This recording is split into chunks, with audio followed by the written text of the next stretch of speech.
Good evening, everyone. We will get started in just a few moments. Just want to give everyone a little bit more time to get logged in and settled.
Good evening, everyone. Welcome to this evening's presentation of transitions for sellers and buyers of a dental practice during a pandemic. My name is Amanda O'Brien. I will be your webinar specialist and moderator this evening. A few housekeeping notes before we begin. This webinar is being recorded, and in accordance with new laws, we have closed captioning available as well. The recording will be available in a few days on our YouTube channel. If you have any questions or concerns during the webinar, please don't hesitate to use our Q&A function, and both of our presenters will be able to help you out. If you have any technical issues, please use the chat function. And without further ado, I'm going to turn our time over to Art. All right, Amanda, thank you. Do I need to press from beginning? Yes, and give me 1 second. Okay. I have children to teach me all this, and Amanda is not one of my children, but she's really good at this. So tell me when I should, when you're ready, Amanda. Go for it. Okay, from beginning. All right, let's see. There we go. And let's see if I can do this. Look at that. Good evening, everyone. My name is Art WIEDERMAN. I am tonight wearing actually 2 hats. I am Director of Dental Practices at the CPA firm of Eide Bailey. I am in Tustin, California. And my partner in crime tonight is Dr. Bogdan Madurowicz, who is a broker and my partner in our dental brokerage, which is called Wiederman Madurowicz Partnership. How you doing, Bogdan? Good, thank you. And so Bogdan and I are going to present this webinar tonight. And this is for buyers and sellers of dental practices. So tonight, my objective tonight for all of you is, if you're a buyer, I want you to know as much as you possibly can about what the process looks like, what valuations will look like, the tax aspects. We've got a whole agenda for you. But if I'm talking to buyers, sellers, you need to be listening, because this is very interactive. Sellers need to know what buyers are looking for. Buyers need to know what sellers are thinking about. And a little bit later in the presentation, I'm going to turn it over to Dr. Madurowicz, who practiced high quality fee-for-service dentistry in North San Diego County for 33 years. And I'm going to let him tell you a little bit about his journey and when he sold his practice back in 2017, to give you an insight of what he was thinking. And he'll be chiming in throughout the presentation tonight.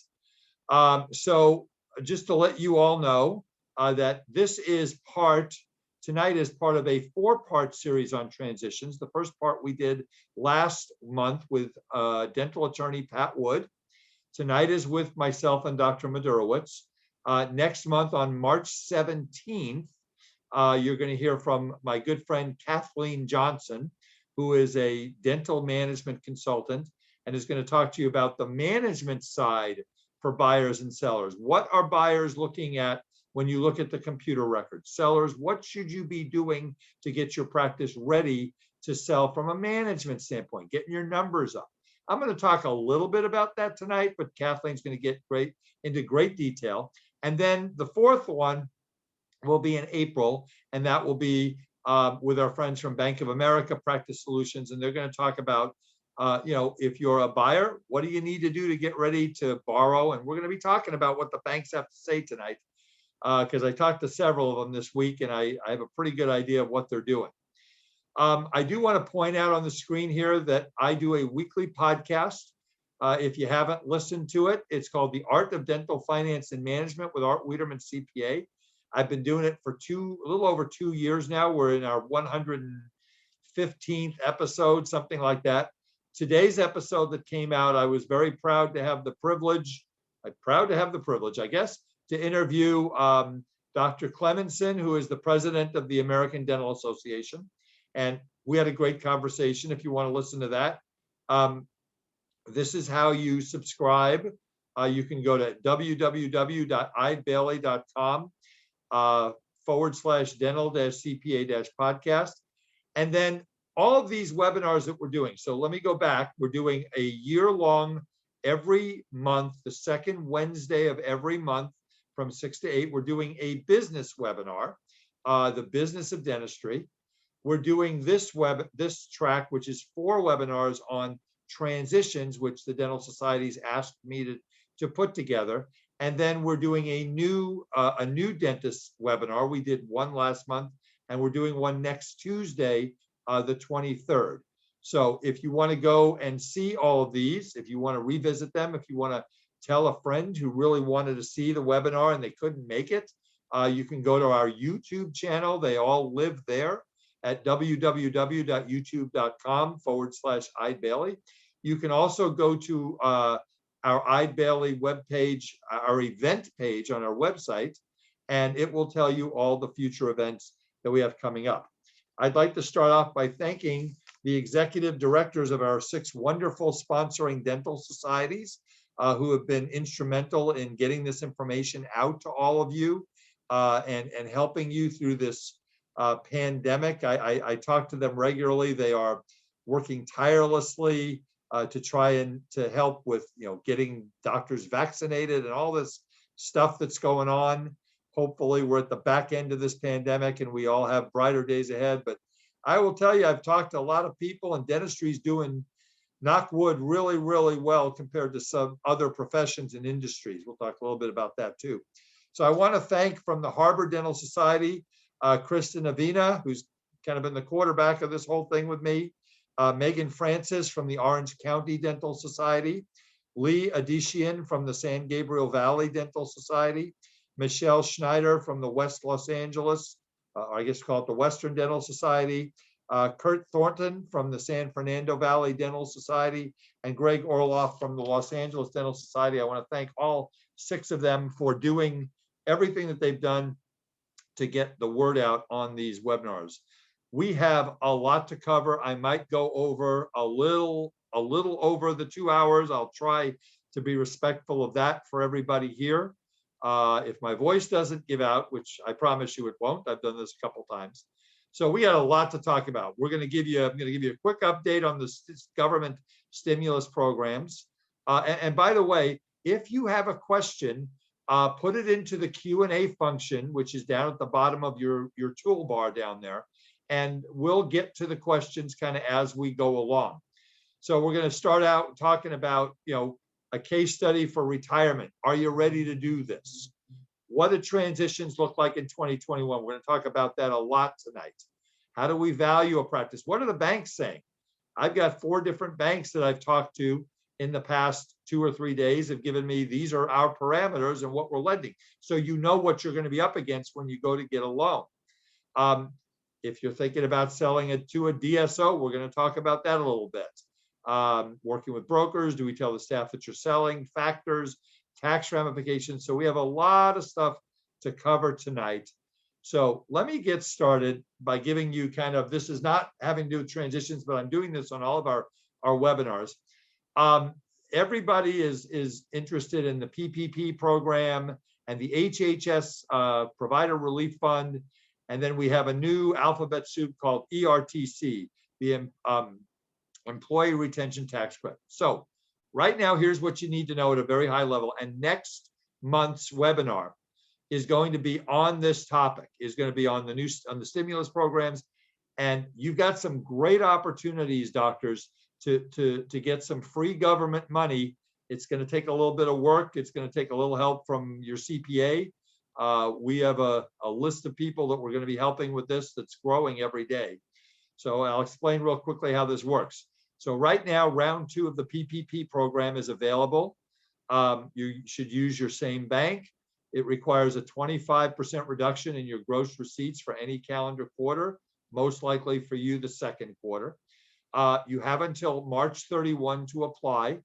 And the last I checked, the last information I've been able to find is that about 73 billion out of the $285 billion that has been allocated for this second round of PPP has been loaned. So it doesn't sound like the money's going super fast. I wouldn't wait till the last day, but you have till March 31st to get this money and to apply. You do not have to have filed for forgiveness for the first round of PPP in order to apply for the second round of PPP. Now, the thing that you have, and we're going to spend a lot of time on March the 10th, mark that down, March 10th. It's really an important date. This new stimulus law allows you to take this tax credit. It's called the Employee Retention Tax Credit for 2020, even if you received a PPP loan in round 1. The law that passed on March 27th of last year, March 19th, I'm sorry. No, it was March 27th, allowed you to get a PPP loan, but you could not use this employee retention tax credit. And it basically says that you get this credit if you had a 50% or greater reduction in your gross receipts for any quarter of 2020 after March 12th. Now, for most dentists, that's going to be the second quarter, because that's when everybody was shut down. Everybody was shut down from anywhere between March 16th, 17th, till anywhere May 1st to June 1st. I talked to a doctor today who opened on June 8th. So he was shut down for almost 3 months. For this reason, because of the fact that we can get this credit, it's $5,000 per employee that we can qualify for. For this reason, we are strongly recommending that doctors hold off on filing for forgiveness for your loan. You have 10 months from the end of your covered period. So most of you have till July or August of this year until the IRS and the SBA gives us the rules on how these apply. The objective is, folks, is that we believe that we're going to be able to get you, not only if you follow the rules of the program, 100% forgiveness of your PPP loan round 1, as well as a $5,000 employee retention tax credit. So if you have 10 employees, that could be $50,000 and forgiveness. That happened as of December 27th. So join us on Wednesday, March 10th at 6 p.m. for this next webinar, so we can tell you how this works. Okay, so with that in mind, let's kind of launch into our subject. And I've done this webinar for years and years and years. I've done it with Pat Wood and Kathleen Johnson. We did it live. It was always fun. We would each do about 2 hours of the webinar. And my portion of the webinar is what you're going to hear tonight. And what we start off with is the first question. Whenever Dr. Madurowicz and I get a person who says, I want to sell my practice, the first thing I ask before I even find out anything about the practice is, are you financially ready to retire? I'm a financial planner. I'm a CPA. That part of the brain clicks in. I've actually talked a couple of doctors out of selling because I made them realize that they were not financially ready to sell their practices. So the best way that I can demonstrate how you need to look at this is through a case study. So Dr. Wiederman is 65 years old. Dr. Wiederman is not quite 65. He's a couple of years younger than that, but we'll just make believe for this conversation that I'm 65. My children are off the payroll, graduated college and self-sufficient with jobs, which they both are. If I did this webinar live, I would I would cough and everybody would laugh, but I won't do that. But I guess I just did. So anyway, my kids are doing very well. In fact, my son actually works in the dental field doing loans. My youngest son. I do not own the dental building that I'm in. My practice did $800,000 last year. Net profit of $280,000 before my $60,000 contribution to my pension plan, which leaves a net profit of $220,000 to me. Included in the overhead is $30,000 of expenses that are currently being paid through the practice and will have to be assumed by myself, by Dr. Wiederman when I sell. For example, the car, the trips for continuing education to Hawaii and to the Caribbean. Now, obviously, not a lot of that has happened in the last 12 months, but it has happened in the prior years. So those expenses we have to get added back. We'll talk a lot about that. Dr. Wiederman's been fortunate to save about $1.8 million in his retirement plan. House is worth $1.2 million. I have a loan on it of $200,000 and my house payment's $2,500 a month. Practice asking price is $720,000. It's a beautiful office in a desirable area. We think that's doable. And again, this is my case study that I made up. So after my selling expenses, collection of receivables, pay off of my payables, and I pay my taxes, I'm going to have about $500,000 left. We currently live on $168,000 a year, $14,000 a month, which is what we need to live on after taxes. Dr. and Mrs. Wiederman would like to live on $12,000 a month because I'm going to take the money from the sale of the practice and pay off the house. So this is a case study, which I would think, folks, is probably pretty, it could be many of you that are listening now. So this is the type of planning that you need to do with your financial advisor. We can help you with that too if you don't have somebody that can do that, but it's a math problem. So how do we figure this out if I'm a seller? So I have $1.8 million. What am I going to do? I'm going to retire. I'm not going to work anymore. I'm going to go out and do whatever I'm going to do, but I'm not bringing in any income, nor is my spouse. So as a financial planner, one of the rules of thumb that we use is that you can take 4 to 5% of your nest egg out of your retirement plan each year and have it last for your lifetime. Now, when I started in this profession of financial advisory in 1984, life expectancies were not what they were.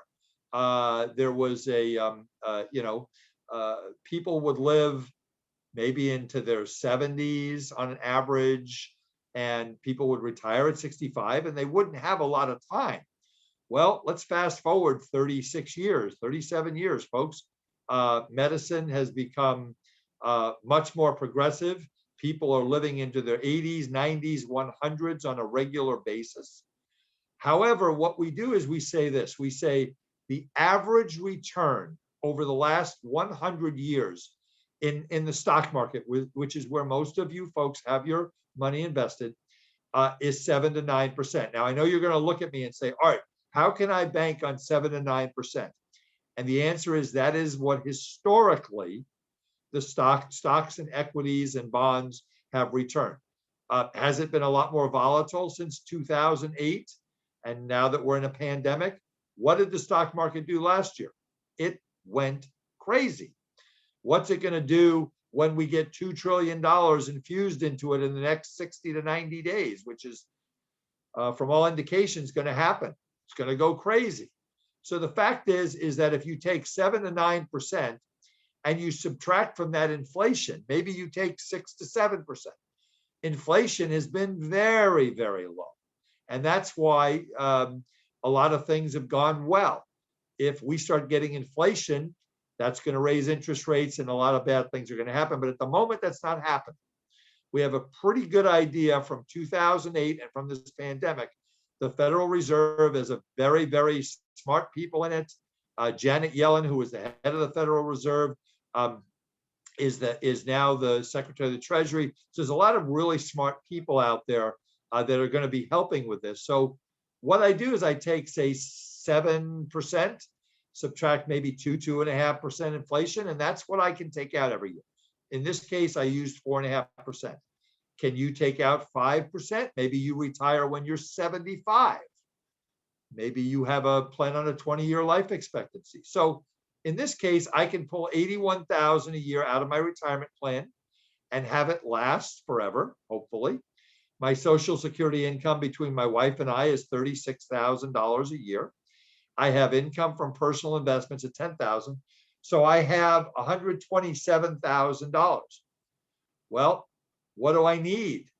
I need $144,000. Remember, I need $12,000 a month. Plus, I need that $30,000 in expenses that I'm not going to have a practice to pay for anymore. There's no practice to run the car through. There's no practice to run my trips through, to run other things through that happen to go into the practice. So that's 174. So I'm short. I'm not saying that you're all going to be short. What I'm saying to you is that you need to run this analysis, because once you sell your practice and the golden goose is gone, what you've got left is what you got left, unless you want to go back to work as a dentist somewhere else, which you may want to do. And if we have time at the end, we'll talk about that. So what can we do here? What are my issues? I'm short. I don't have enough to retire. Number one, I can work part-time during retirement. A little teaser for later, if we have time to get to it, is basically, if you want to work part-time during retirement and you sell your practice needs to be doing about 1.3 to 1.4 million to give you enough money to pay for the buyer of your practice to pay an associate, that being you, to pay their loan and to have living expenses. If you have a $500,000, $600,000, $700,000 practice, and you say, I want to work back 3 days a week, that's not going to work. The math doesn't work. So you could work part-time. Most of you are going to have a 10 to 15 mile covenant not to compete that you're going to sign when you sell your practice. If you go outside of that, maybe you have a friend from dental school that is still practicing, or maybe you go to work, for a dental school, anything, so you work part-time. Cut your living expenses. Ha, ha, ha, ha, ha. Good luck with that. But that is something that you could look at thinking about doing. When you're making $200,000, $300,000, $400,000, $500,000 a year, we don't think about dropping $150 going out to dinner. We don't think about when the cable bill comes and we've got 50 cable channels that we never watch and our cable bill is $400 a month. You can start looking at that. We're not getting into that tonight. You could sell your home and move to a less expensive home in retirement, which would generate more assets in retirement for you. We live in Southern California. Real estate prices have done very, very well in Southern California. You might have $2, $3, $4 million of equity in your house, and your house is hopefully paid off or very close to being paid off. You sell your house, you pay a little bit of capital gains tax, you reinvest, and you might have $1 million. That's a thought to have. I have some clients that do that. And here's something that's coming from a broker. So brokers are, we want to sell practices. And like I said earlier, I have talked people out of selling. Maybe you work a few more years. Maybe you cut back from 4 days to 3 days, and you work on the patients you want to work on, and you do the procedures you want to do. And then in 3 or 4 years, you've made more than you're going to make by selling your practice. But again, it really depends. We have a lot of doctors during this pandemic who have said, this may be it. So this is the analysis that is the first thing, doctors, sellers, that you should be doing when you start thinking about selling. When should you do this? This should be a conversation that you have with your spouse or your financial advisor or both. Within 3 to 5 years before you're thinking about doing this, so that if you're not at your number, maybe you cut some things back and you put more money into your retirement plan, or you hire a dental consultant and crank up the practice. These are the things you need to be doing. All right, so let's get into what's going on here in 2021. We're in the middle of a pandemic. So these are my observations and Dr. Madurowicz's observations. So some doctors are working longer due to lack of retirement assets, like we talked about. The 2008 economic downturn set some folks back, but the markets came roaring back. The Dow Jones Industrial Average at the beginning of the, after the 2008 market downturn was in the 7,500 range. And I believe it is now close to 32,000. Now, the Dow is not an indicator of the entire market. It's 30 stocks, but it's what everybody looks at. It's what they tell you on the nightly news. So, you know, some doctors are enjoying their practices. Again, the pandemic has kind of done something to that, but there's still doctors that are still wanting to practice, even though the markets have done well. There are fewer quality practices on the market. I can tell you that as both a CPA and our CPA firm looks at, and we do buyer representation, and we'll talk about that a little bit later as to what buyers should be looking at. There are fewer quality practices on the market these days. We see a lot of practices that are not doing really well. They don't have good net profits, and that's a big deal. Fewer practices means higher prices for the good practices. The really good practices in the desirable areas, or even in the undesirable areas to some extent, that have really good cash flow. By the way, my theme for tonight is cash flow, cash flow, cash flow, profit, profit, profit. Sellers, if you want top dollar for your practice and you're 2 or 3 or 4 years away, get that profit and loss statement looking really pretty, get your production up, hire a consultant. You need to do this. Corporate dental groups are out there buying practices. We're going to talk about that a little later. Use as an example, Pacific Dental Services is the biggest in the country. Them and Heartland are very close. Pacific Dental has, I think, they might be close to 1,000 offices now, but their model is they open offices from scratch and bring dentists in.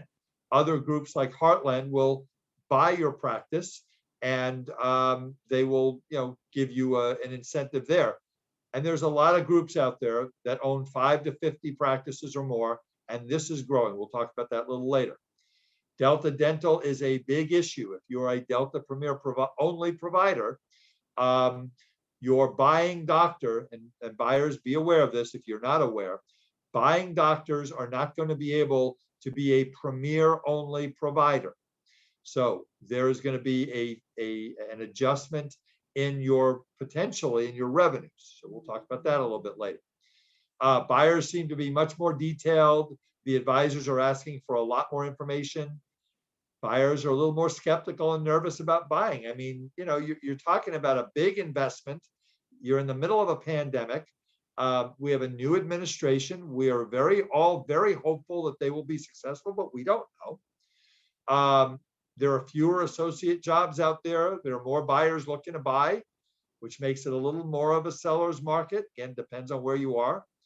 If you have a good practice, it's a good time to sell if it's profitable.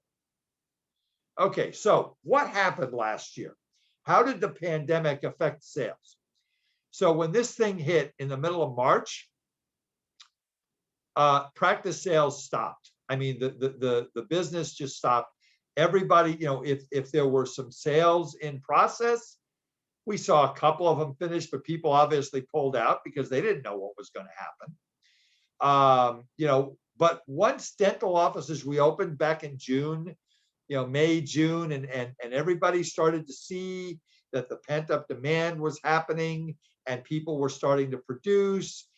And it was stressful. We all, I'm preaching to the choir here, to the folks that are on this webinar.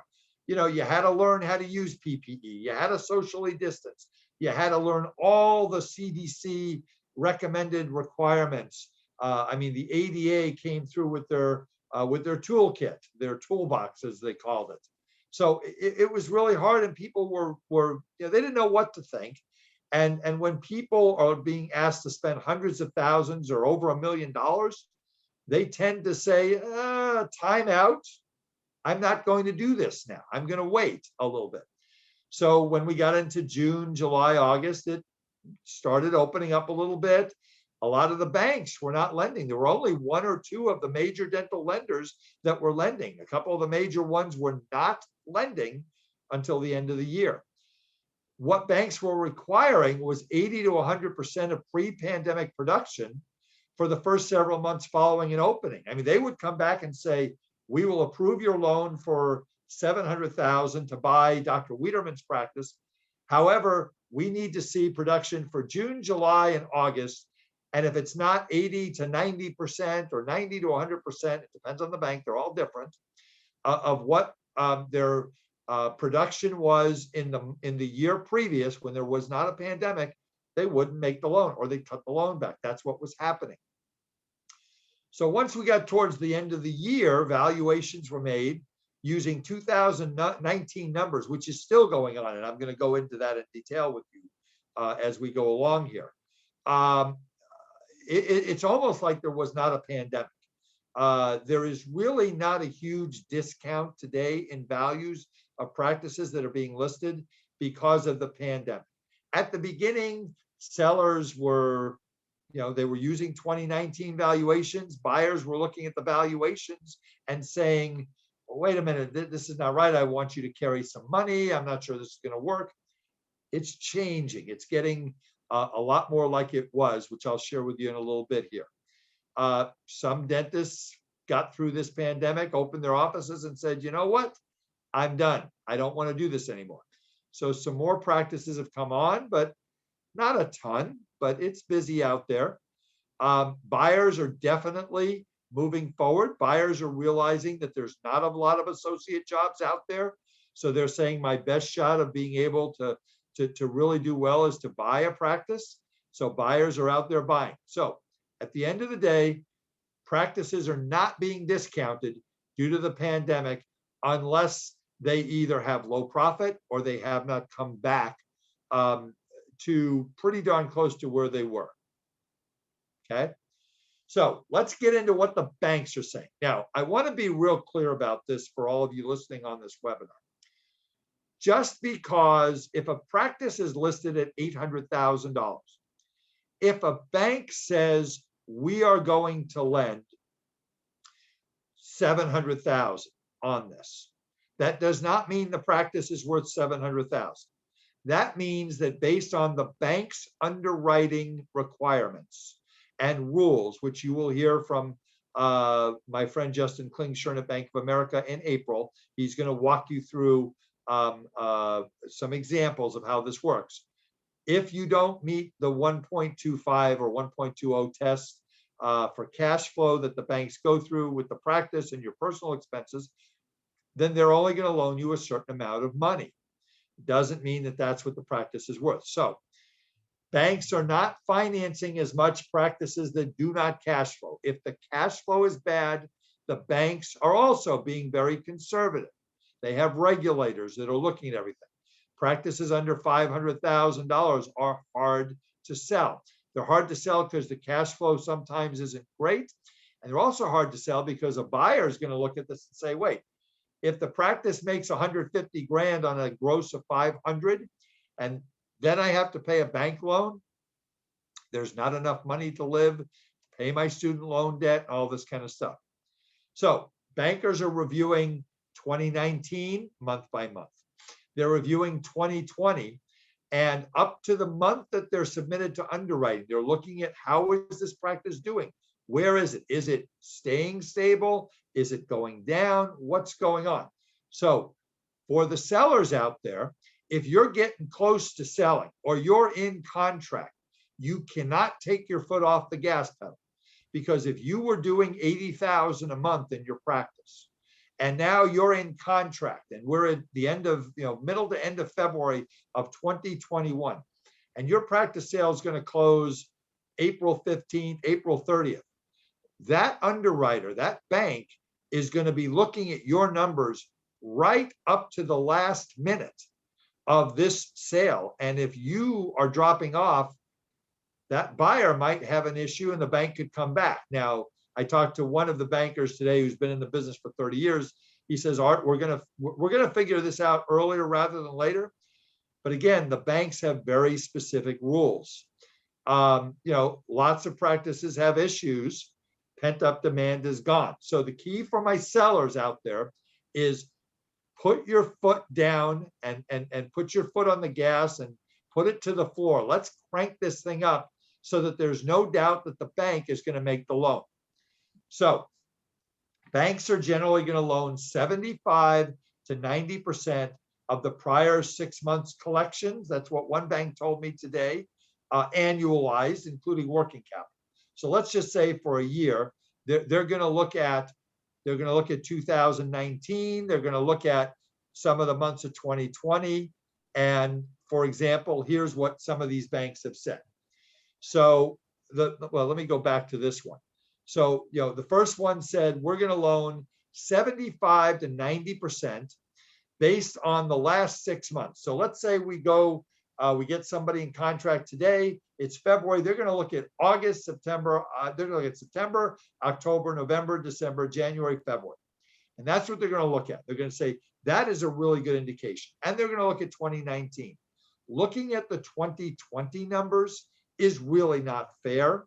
And it's really not going to give you an indication what the practice is doing because you were closed for 2.5 to 3 months. So another lender was telling me that they've seen on an average of 20 practices that they looked at, that the numbers are down about 10% in 2020 as compared to 2019. I'm seeing some practices are actually up, but a lot of them are down 5, 10, 15%. That's about right. This particular prominent player, which is actually more of a liberal bank, they told me the other day they'll loan 75% of the 3-year average of the practice collections. They're pushing that to 80%. They're trying to get, because the sellers the borrowers aren't going to borrow because they may not be able to get the loans. This particular bank has a line of credit product that will bring it to closer to 90%. I spoke to a couple of banks today. One of the major banks was telling me that they're not looking at 2020. I'm kind of looking at some notes because I didn't have time to get this into the PowerPoint today. It's too hard to benchmark 2020. There's too many variables. So what they're going to do is they're going to look at the 2019 return, and they're going to base the practice on that. And then they're going to look at the last 2 to 3 months, November, December, January, November 2020, December 2020, January 2021. And they're going to look at 2019, and they're going to look at about 80 to 90% of the 12 months for 2019. I talked to another bank, another major player, and what they said was that they don't require liquidity. Now, for buyers out there, look at some of the banks are going to require 5 or 10% liquidity. So if you want to borrow $1 million, they're going to require $100,000 in your bank account as liquidity. Some of the banks don't require that. I'm not mentioning any names of banks out there because I don't want to misrepresent anybody or have you call them tomorrow and say, well, I was on this webinar and Art said this. Bogdan, did you want to chime in on something? Yeah, you just mentioned it. My communication with some of the lenders out there over this last couple of weeks is they want buyers to have skin in the game. And you just mentioned that, 10%, $100,000. They want participation of the buyer's equity into this. Right. So, and that's a good point. And again, one of the major banks I talked to this afternoon said they don't require equity. So what the point that we want to make, thank you, that's a great point, Bogdan. The point that we want to make here is that all the banks are different. And I would talk to all of the banks and I would find out, basically if you're a bank, that if you need 100% financing, you need to tell that to those lenders. If you say, I've got $100,000, $200,000 in the bank and I'm willing to put some up, you need to tell that to them. So what I'm saying is that all the banks are operating a little bit differently in this regard. But Bogdan is absolutely right. They do want skin in the game.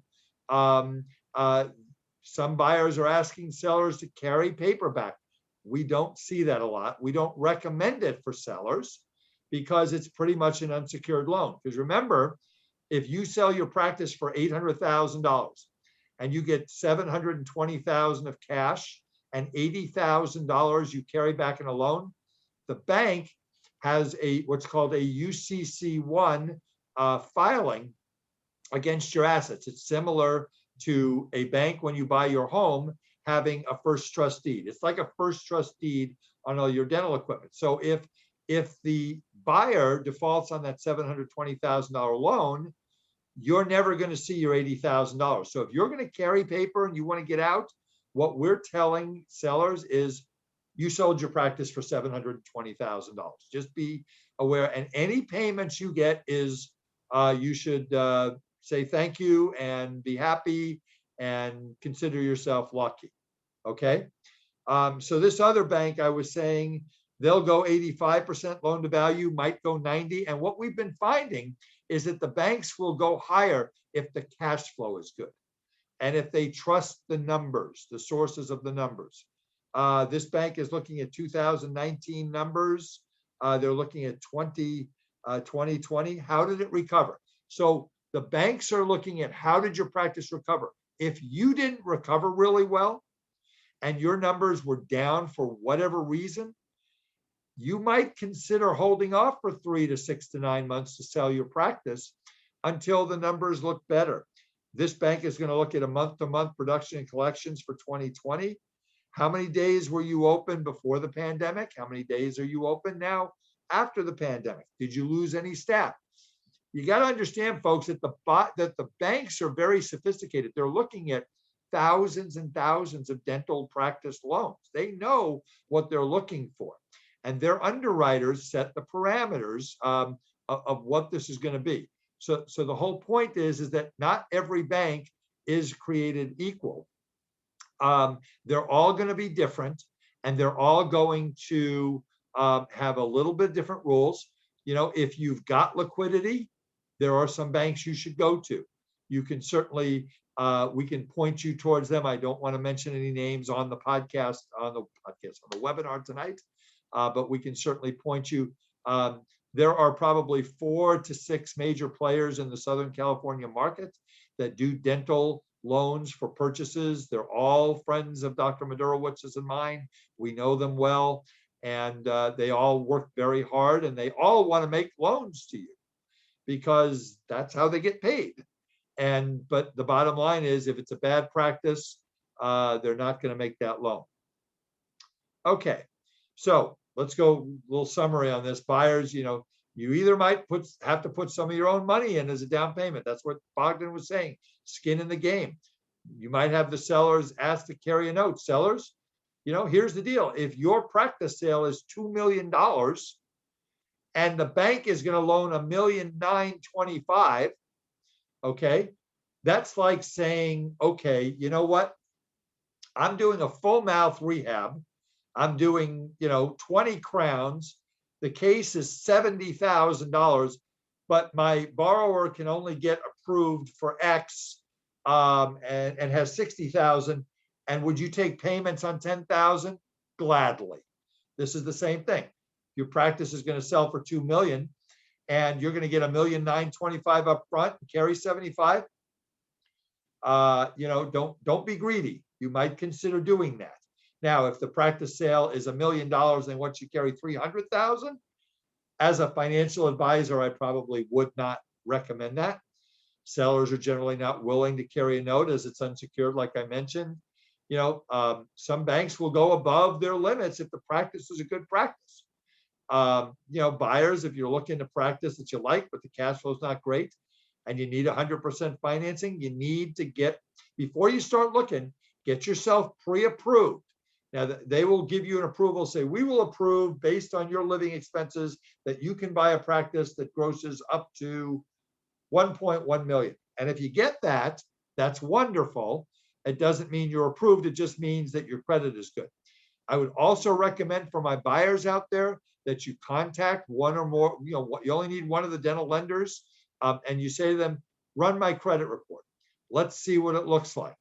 If you have credit that is less than 670, you're going to have trouble getting a loan. They're looking for 680, 690, 700 or above. You can run your own credit report, but I recommend that you have the banks run it because they know what they're looking for. And they're going to say to you, you know what? If you're late on a house payment, that's the kiss of death. If you're late on a car payment, if you have a lot of credit card debt, the banks are going to ask you, buyers, why? Because if you have a lot of credit card debt, what they're telling you is, what you're telling them is that you can't afford to pay your bills. You have to put it on a credit card. So if you can't afford to pay your bills, what makes you think that you can afford to pay my loan on the practice? So buyers, get your credit house in order. Do not miss a house payment. Do not miss a car payment. Minimize your credit card debt if at all possible. That's just really, really important.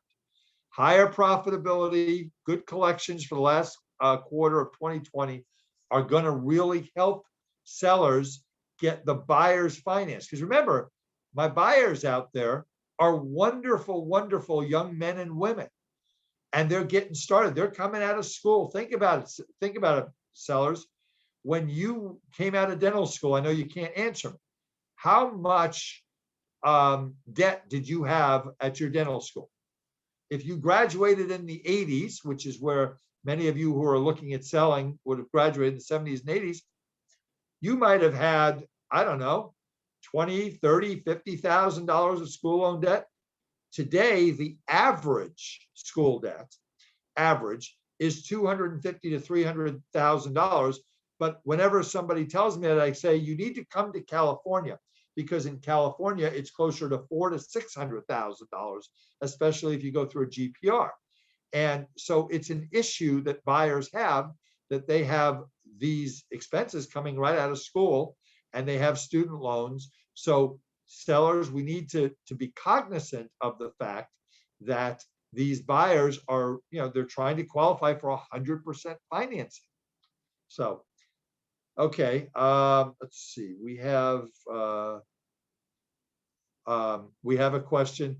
I'm not gonna. Someone asked me who the prominent players are. I'm not going to mention the names of the lenders. Doctor, we have your name. I can certainly answer you offline afterwards. Because I don't want to mention any names one over the other. But we'll be happy to talk individually to anybody and tell you about the different lenders. Again, there's dental specialty lenders. That's probably who you're going to borrow through. Buyers, here are a couple of things you don't want to do. Do not go to a loan broker to get a loan to buy a dental practice. You're going to pay points. A point is a percentage of a loan. That is not something that you need to do. If you get someone says, I can get you a great loan at 3.2%, and it'll be 2 points and all this stuff. Or what happens is that the loan rate's a little higher and the financial institution is paying the broker. That's how it works in home loans and how it works in other types of loans. You don't need to pay points. Also, if someone says the only way you can buy this practice is through an SBA loan, don't do it. An SBA loan is going to require you to pay 2 to 3 points plus a packaging fee with the bank. So these are things that you need to look at. Current interest rates. Right now, I know one of the banks has a special that is under 3%. Most of the banks are very competitive, and they're going to be 3 to 3.5%. The worse your credit is, the worse the cash flow is, the higher the rate's going to be, because the bank is taking a greater risk on you. So if you have stellar credit and you're buying a practice that has really good cash flow, you're looking at 3.25%, 3.25%, 3.5%. And so the rates have never been better. If you're going to buy a practice, now is the time. I don't see interest rates going much higher for a while. Because remember, folks, you might have noticed that our government's pushing towards $30 trillion in debt. So multiply $30 trillion for every 1% that interest rates go up. Our government has to pay $300 billion in interest. The government brings in revenues of about $2.5 trillion. Do the math. Interest rates are probably going to stay low for a while, for the foreseeable future. The Federal Reserve has said this. The Treasury Secretary has said this, that they're not planning on raising interest rates anytime soon because we need an economy that can recover. We talked about the pre-approval. You should be looking at that. Sellers, verify the debt on your practice. Okay. We've had practice sales that have come down to the 11th hour, and it turns out that there's some lien on the practice that goes back to 1999 that was never released. So then you have to go to the lender and go to the person that lent you that money, get the lien released. So early in the game, verify the debt. Either the escrow company or the bank can run a lien search on your practice to see what you owe, and you want to make sure you know that. Accounts receivables are generally not included in the sale of a practice. They are generally kept by the seller and received after closing.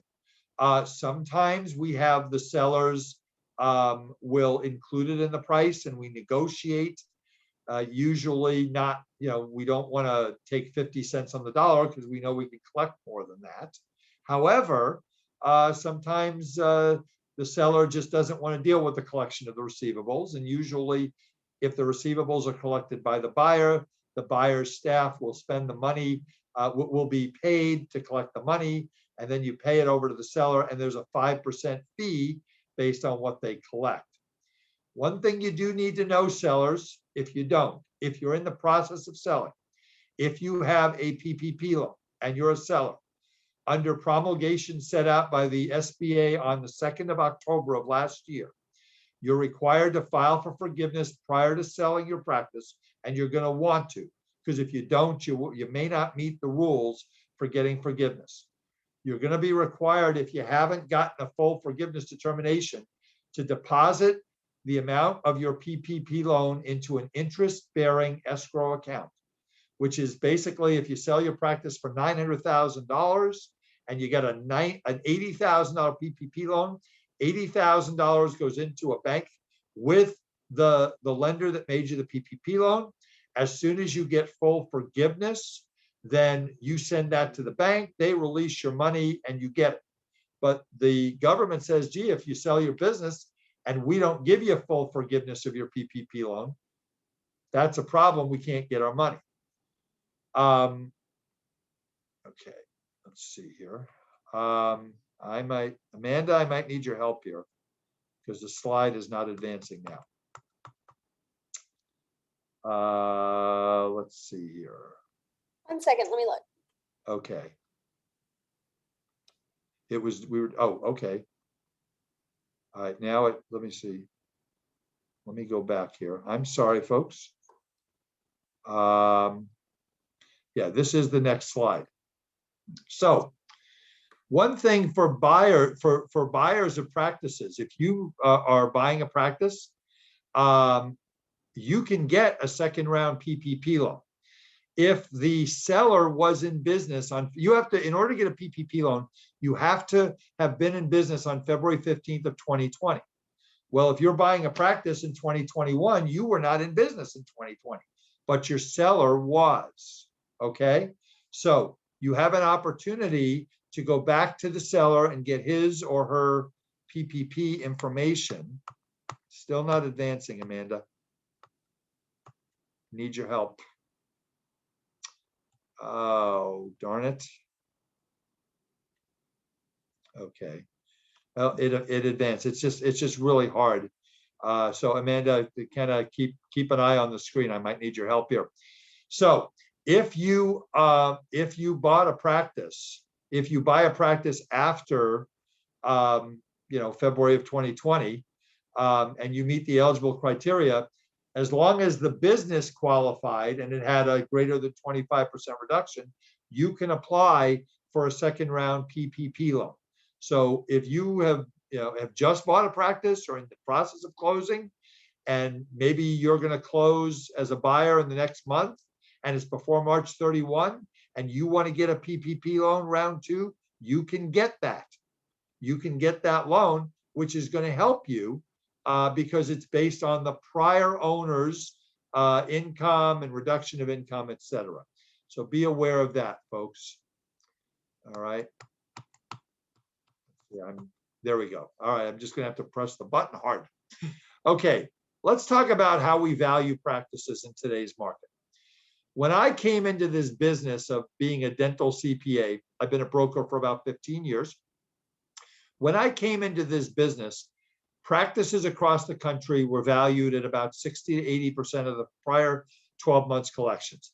And in many parts of the country, that is still what they're valued at, because the net profit percentages in many parts of the country are very similar in the 30 to 40% range today as they were 30, 40 years ago. They might actually be a little lower because we have all the technology now that we didn't have before, and we have PPOs, which are cutting into our profits, which we really didn't have much of in the 70s and 80s and things like that. But that's what we see. Southern California is a different animal. We see practices go as low as 60 to 70%. Those practices are either specialty practices, which we'll talk about in a second, or they also are very unprofitable practices, to upwards of 90%, and in some cases higher. It's like anything else, folks. The house that is in the best neighborhood that everybody wants, that's got all the amenities, is going to be valued a little more than that same a house in a similar area that doesn't have the amenities.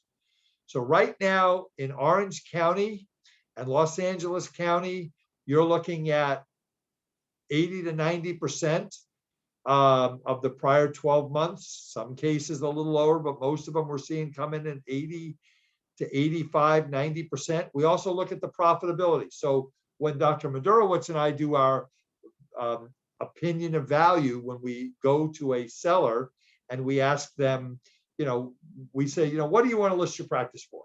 200% of gross. No, that's not going to work. Let's try again. All right, so we're going to list this practice. We look at 80 to 90% if it's in a good, desirable area and I have good net profit. And then I also look at 2 to 2.5 times the true net profit. So for example, if I have a practice that's doing $1 million, 80 to 90% is $800,000 to $900,000. Okay, well, if I have a practice that's netting 300,000 on $1 million, 2 times is 600,000, 2.5 times is 750,000. But if I have a practice that's netting 40%, that's better. But the banks and the buyers generally won't go much higher than 90-ish% of the prior 12 months gross, and in this case, 2019. Like I said earlier, practices collecting under 500,000 are a little harder to sell.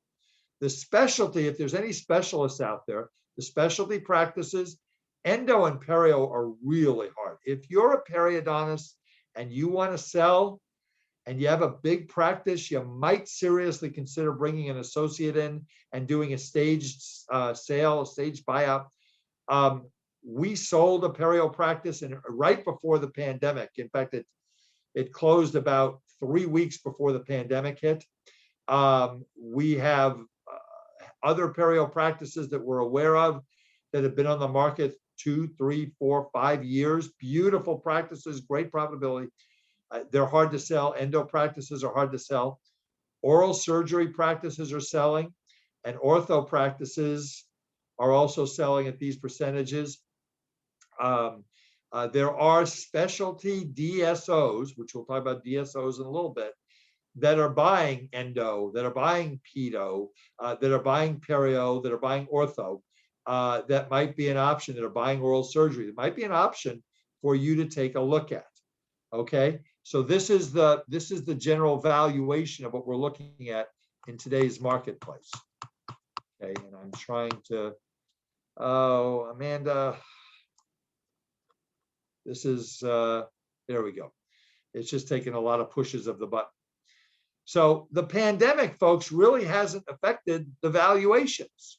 I mean, we're seeing valuations that are at or near what they were before the pandemic, based on 2019 numbers and how they've done once they reopened.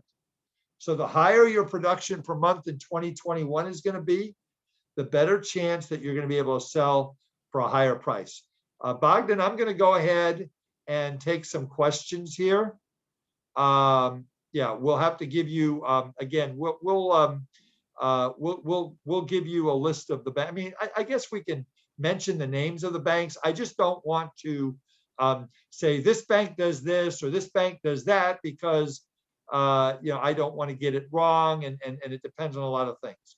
So the banks that we see that are lending in the space are Bank of America, Wells Fargo, Citibank. The company was called Lendeavor. It is now called Provide, and Bank of the West. Those are the 5. Bogdan, did I miss any? I think those are the major ones. Those are them. Zion Bank loans. But those are the major banks that do dental specific lending. One of them said First Citizens. Also, one of our panelists, one of our listeners said that. Yeah, there's other banks that do it, but those are the major ones. We have someone asking, I comment on DSOs. Yeah, I have several slides coming up on DSOs, so stay tuned. What do I think about asking several practice brokers to look for eligible buyers, and the finder gets the fees instead of one broker?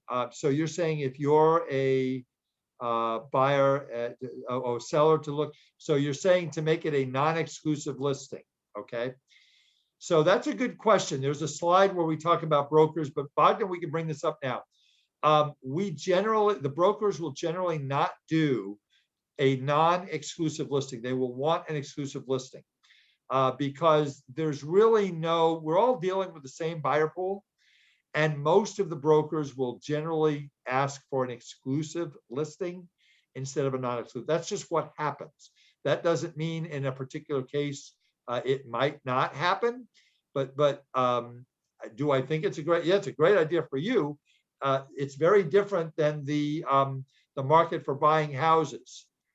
In the market for buying houses, you have a broker, and every other agent and broker is out there on the multiple listings, the MSLs, looking to bring buyers, and they split fees. So when you sell a house, the selling broker gets half the commission, the buying broker gets half, and they split with their house, like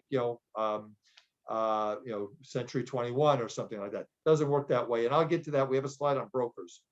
How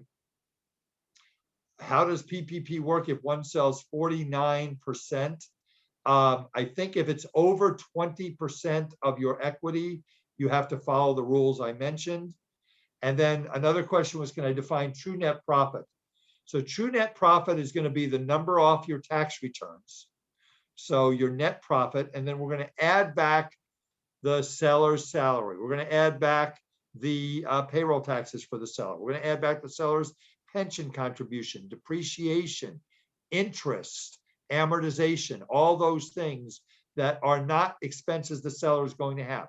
When we calculate true net profit for a practice, we're going to ask the buyer, the seller, do you run any personal expenses through the practice? And that happens, folks. It just happens. It's the way it is. It's the way it's been ever since I've been a CPA. And that's how it works. So we add those back. The banks will not give you credit for that. So if you say, well, wait a minute, I grossed $1 million, but I paid taxes on 100,000 and I ran $150,000 through the practice, and the bank says, well, we're going to lend 500,000, and you're going to say, wait a minute, I really made 350 because I did all this and I spent this and I have a car and I have trips and my uncle Sid is on the payroll and all this stuff. We're going to get to that. Okay. Let's see. DSOs. We're going to talk. I've got some slides on that. So, all right, let's go back to the. I'm just having a little difficulty advancing the slides here. Bear with me, folks. There we go. Oh, there it is. DSOs. Look at that. DSOs are an emerging part of this landscape, folks. Right now, DSOs comprise anywhere between 18 and 25% of dental practices in the United States. That could be, this could be any people that own 2 practices, 3 practices, 100 practices. Again, the big players, the 2 biggest names, you're going to recognize are going to be Heartland, which is more on the East Coast and the Midwest, Pacific Dental, which is more in the Pacific. Their home office is in Tustin, California, which is the town that we're in. So I'm very familiar. I've been to there. They have a 120,000 square foot facility, great training. I've met Steve Thorne. I mean, they do what they do and they do it really well. So what are DSOs looking for? They are looking to buy practices. They're looking for large offices. They don't want to buy a 3-operatory office because they're looking for room to grow. They want to take your $1,500,000 practice and they want to grow it to $3 million because they're going to put and DSOs have different agendas, folks. Some DSOs just want to own a bunch of practice and have a bunch of cash flow and manage and make money. Many times what DSOs will do is they will then build a portfolio of practices that will then they can take in 2, 3, 4 years to what's called private equity, to investment bankers.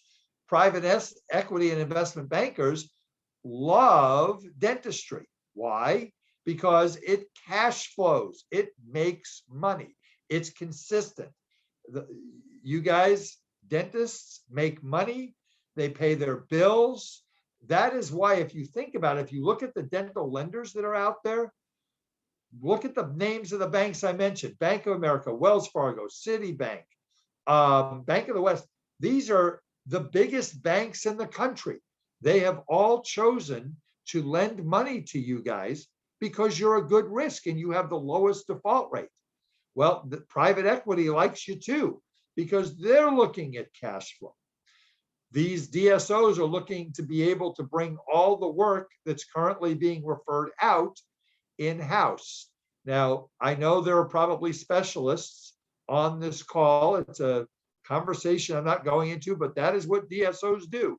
They are looking for an 8-operatory, 12-operatory office that they can do multi-specialty. They can bring in perio, endo, ortho, oral surgery, pedo, pros. Those are the main food groups out there. So that's what they're looking to do. They want the seller to work back for as long as possible because the seller, if I'm someone that owns 30 practices and I'm the owner, I'm not going to go work 4 days a week in 30 practices. That's physically impossible. I need doctors to work for me. Well, what better situation than the doctor who wants to get out of managing, would continue to work, continue to see the patients, because if that doctor stays, that doctor can lose all the management or a lot of the management responsibilities, and they can go ahead and just do dentistry and be happy, and that works out really well. DSOs are likely going to contract with PPO plans, and they're going to bring in associate dentists into the practice. That's what they're going to do. Okay. This is okay. So when we value a practice and we're selling it, one doctor selling to one doctor, what happens is that we use our 80 to 90%. We use our 2 to 2.5 times true net profit. Well, when they value, when a large group or private equity values, it's based on what's called EBITDA. And again, we don't have time to get deep into this subject tonight, but I want to give you a taste of it. It's called earnings before interest, depreciation, taxes, and amortization. And the bottom line is that the bottom line is valuations can and do exceed 100% of gross revenues, depending on the EBITDA, depending on the location. So what a DSO many times is going to do is they're going to offer you, they might value your practice at 4 times EBITDA or 5 times EBITDA. And everybody has different EBITDA calculations. So what they're going to do is they're going to offer you a substantial amount of cash up front. They might offer you 70 or 80% of the value of your practice up front. And then they're going to either have you receive the rest of it based on an earnout formula that is going to be an incentive for you to stay, to keep the production up, to help facilitate the growth of the practice for the DSO. Or if it's a DSO that has a serious valuation that owns a bunch of practices, you might receive equity in their organization, which means that let's say, for example, your practice is doing $1 million. And based on the EBITDA, it might be valued at 1.3 or 1.4 million. They might give you, or 1.2, they might give you $800,000 up front if it's valued at $1 million. But they will give you equity in their company, which is valued at X. Is there risk in that? Of course there is. And that's why it's important to work with specialists who work at this. But this is how this works in the DSO market, is that they're looking for cash flow. So the ideal buyer for a DSO practice, Amanda, I might need to have you take this back over. This is just not advancing. Yeah, absolutely. Give me 1 second. I'm sorry. No, you're fine. I made it almost halfway through without having to ask for your help. I'm Okay? impressed. Right. So let's go to the next slide. Okay, thank you. So if you're thinking of selling to a DSO, what do you want to be thinking about? Do you want to retire, or do you want to continue to work? They will let you retire. It just may not be as sweet of a deal. They want you to stay. You might want to work for a year or two. How do you feel about not having control of all aspects of your practice? I use the term having to throw up every morning before I go to work. Now, I say that gingerly. Most of the good DSOs out there, and there are good DSOs, you won't have to do that. But the best way to find out if a DSO, if you're considering them, is to say, can I talk to somebody who has a similar practice to mine that's sold out to you guys? And can I have their name and number?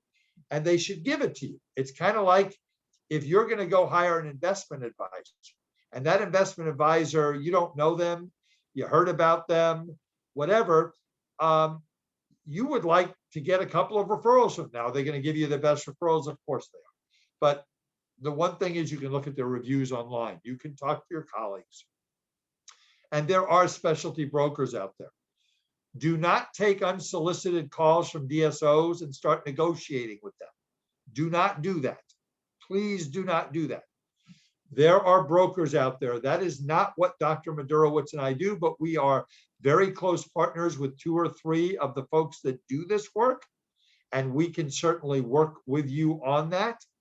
You want to work with somebody who knows who all the players are, who can explain the pros and cons of selling, and who can put your practice, just like if Dr. Madurowicz and I were to sell your practice, and this is not an advertisement, I promise, we are going to put this out to multiple buyers. We have a couple thousand buyers in our database. We have resources that we go to.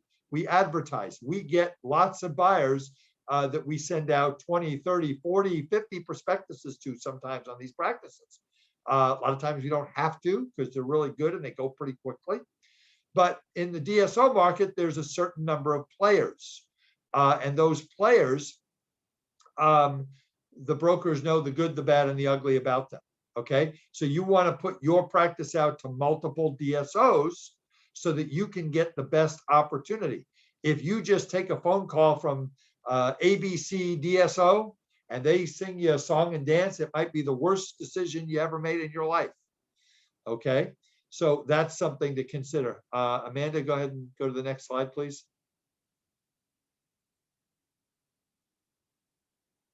All right. So that's my talk about DSOs. Do we tell the staff that you're selling? Generally, we don't tell them that. What we do is we let them know right before the end that we're selling. It's for preservation of the goodwill. If the staff starts telling their friends and their family, competitors down the street, your practice goodwill is at risk, especially if you're in a small town. If you're on Beach Boulevard in Huntington Beach and there's a dentist in every single corner, it may not be as bad as if you're in a town of 5,000 people and you're the only dentist, and then everybody in town finds out that you're selling, and then, or maybe there's 2 dentists in town and everybody starts going to the other dentist. You don't want to do that. What kind of staff do you have? Are they loyal? Are they long-term? How do you feel? I mean, they're not going to be thrilled finding out the week before or even after the money's in the bank. What happens if they find out? We had a dentist who was selling a practice out in the Inland Empire, and he calls me up one day. He says, "Art, they found out." I said, "Why?" He says, "Because my idiot 17-year-old niece called the office and said, 'Oh, Dr. Joe is selling his practice and I want to get in to get my teeth cleaned.'" Oops. So doctors, if you're selling, you can tell your spouse, do not tell your children, do not tell your brothers, your sisters, tell your CPA and your attorney. That's it. Don't tell anybody. Do not tell anybody until we're pretty much done. If you tell them, they might quit and find other jobs. They might tell their friends. Humans do what humans do. If you have a staff and you trust them, that's another thing. Our other partner in our business, many of you know Dr. Phil Potter. I helped him sell his practice about 15 years ago. He did not share this to me until after the deal was done, but he told his team 8 weeks before because he trusted them, and none of them said a word, even to their spouses. So, that's something that you have to think about. We generally don't tell the dental team until either the purchase and sales agreement, the lease is signed, and we have about a week's transition, or later, or even when the money is in the bank. Next slide, Amanda, please. Thank you for helping me. Okay, for buyers, I'm going to go through these pretty quick because I get a lot of information. My number one rule for you, live in the community you're going to practice in. That gives you a great opportunity to get involved in the schools, in your church or religious organization, in civic organizations and charity work. My doctors that live in the town they work in, they do great. I have a doctor who I sold his practice about 10 years ago. He was in Brea in Central Orange County. His son was an Eagle Scout. He was coaching Little League, NJB basketball, AYSO soccer, and everybody in town knew the guy. It was wonderful. All right, buyers, how much net cash flow do you need to live on? I had a buyer one time who basically said to me, "Well, I'm 40 years old. I have 3 kids. I live in a $2 million house, and I need $25,000 a month after taxes to live." Well, I said, I wanted to use the word you know what, but I didn't. I said, then you need a practice that's grossing upwards of $2 million to get you that money. If you're single and you're living with roommates, that's great. If you have a big nut, you have to figure out how much cash flow can you afford. Can you take a pay cut? If you're making $250,000 as an associate, and you find the dream practice, but it's only netting $175,000, can you make it for the next until you build it up? Are you conservative, aggressive, or middle of the road in your diagnosis and your treatment plans? Don't get stuck that the seller doesn't have all the new equipment.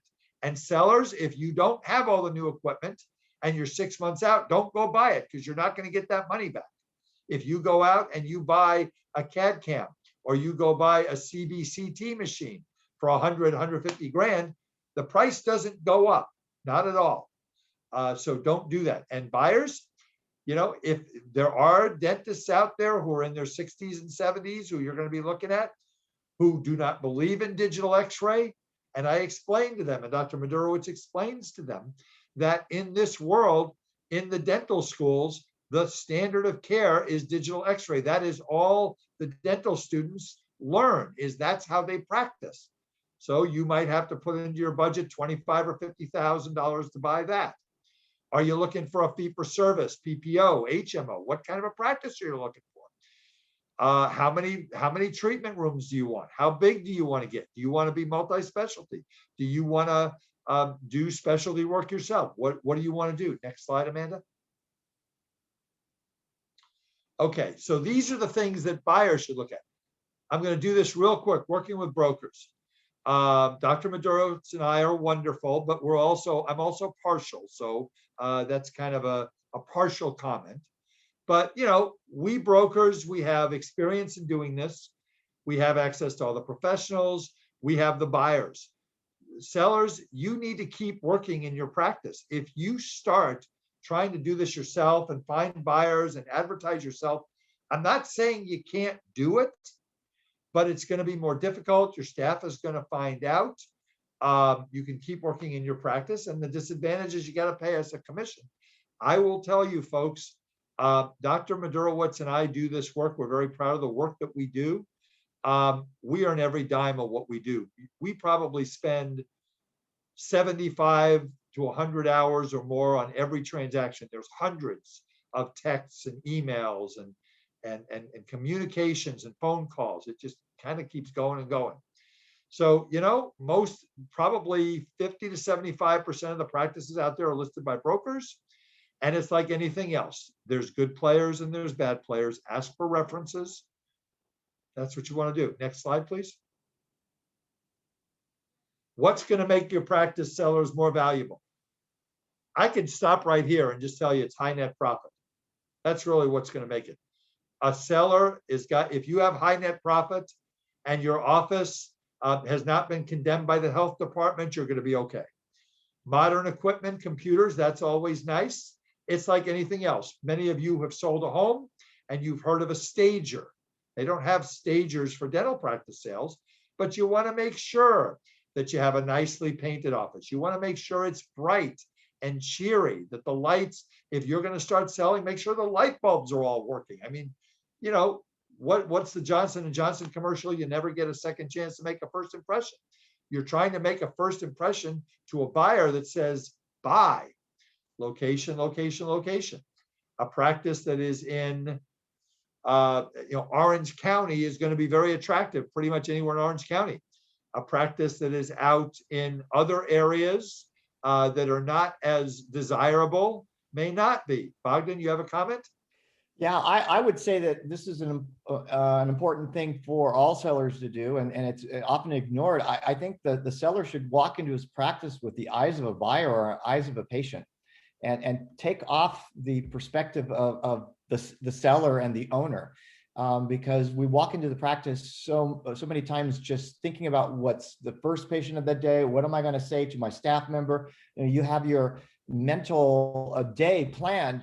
I think periodically you need to walk in with a different set of eyes. Really, really good point. Are you getting new consistent patient flow?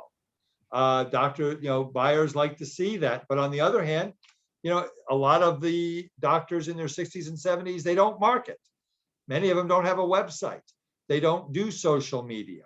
They don't have all the marketing that a younger person is going to have. So for a younger person, it might be an opportunity, but they would like to see, 10, 15, 20, 25 new patients a month. How many active patients do you have? That's important. Buyers are going to ask that. Consultants are going to ask that. Do you have a good mix of procedures?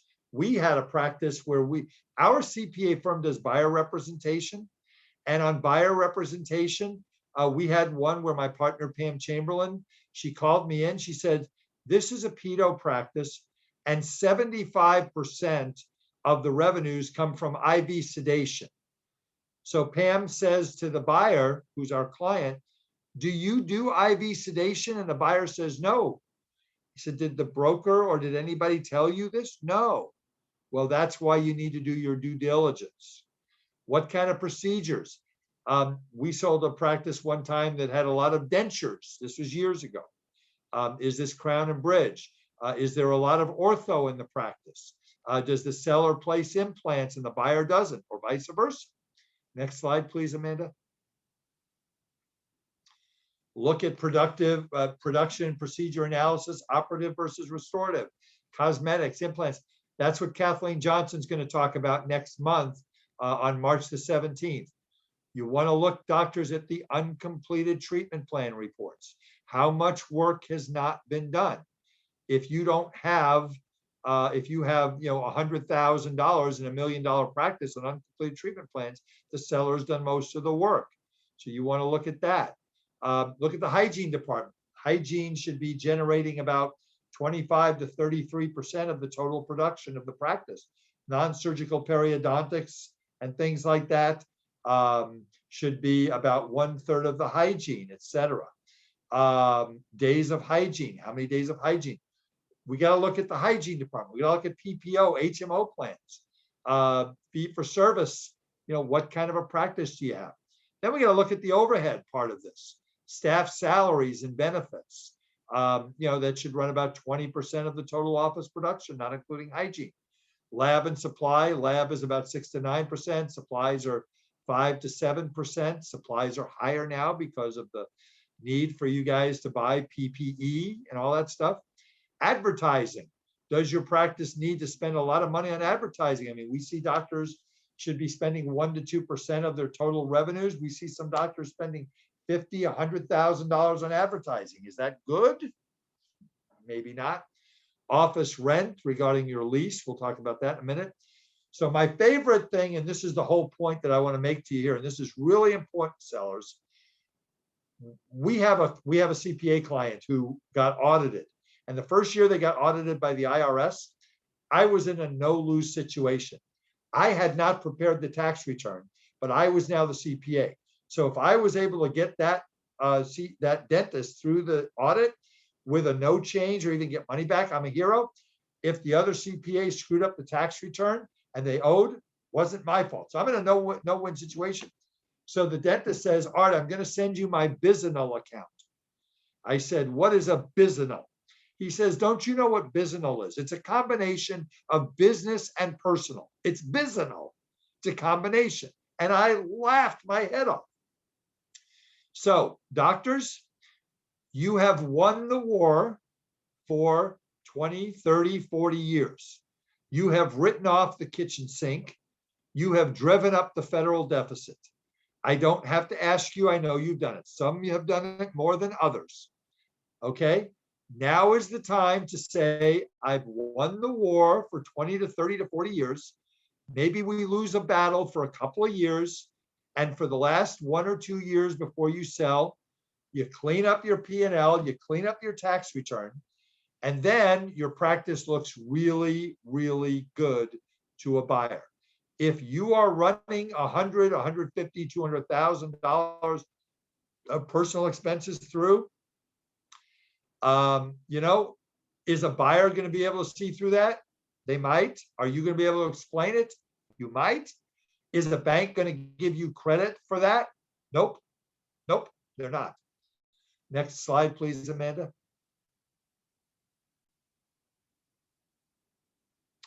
All right.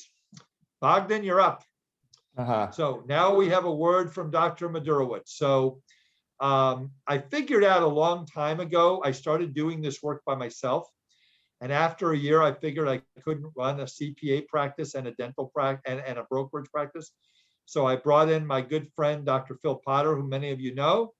And we've, knock wood, been successful in our brokerage. And we brought on Dr. Madurowicz about 3 years ago, Bogdan. You started working with us? Yes. Dr. Madurowicz sold his practice in North San Diego County in 2017. He is now going to give you some thought. That's a pretty darn good picture, Bogdan. Thanks. Did you have that professionally done or what? It's a Photoshop. See, he's got good teeth. He's got good teeth. Who's your dentist? No, you don't need to say that. All right. So he's going to talk to you about his experience in selling his practice. And I'm going to do something that I don't do well. I'm going to be quiet for a while. So Bogdan, it's all yours. Thank you. First of all, thanks, Art, for bringing me onto this team. I think having a dentist part of this brokerage is a valuable asset because we certainly bring this perspective that we dentists have, and having somebody along with the numbers person like yourself is a good idea. As Art said, I sold my practice in 2017 after 33 years of practice here in North San Diego County. It was a fee-for-service practice. We did about a $1.2 million to $1.4 million the last 5 years, and I sold it at about 80% to 85%. It was a good transition in my mind. I used a broker, it shed a lot of light to me on the pros and cons of this transition, which I hope to just share a little bit with you guys. It's probably the reason why I'm actually with Art. I figured out that there were some things that could have happened or should have happened. So here I am working with Art and Phil. But anyway, what I wanted to mention was that from the seller's perspective, because certainly that's what I did. I did sell my practice after that length of time. Is if you have the luxury of time before you sell, that's certainly to your advantage. If you have to make a sale really quick because of a medical condition, that's a whole different story. But if you have the opportunity to plan, as Art mentioned before, there's a couple things that you need to do in the housekeeping area that would really help keep value and preserve the goodwill. That is the biggest portion of what you're selling. My comment from my experience would be try to, as Art mentioned, stage the practice, but in my opinion, it's declutter it.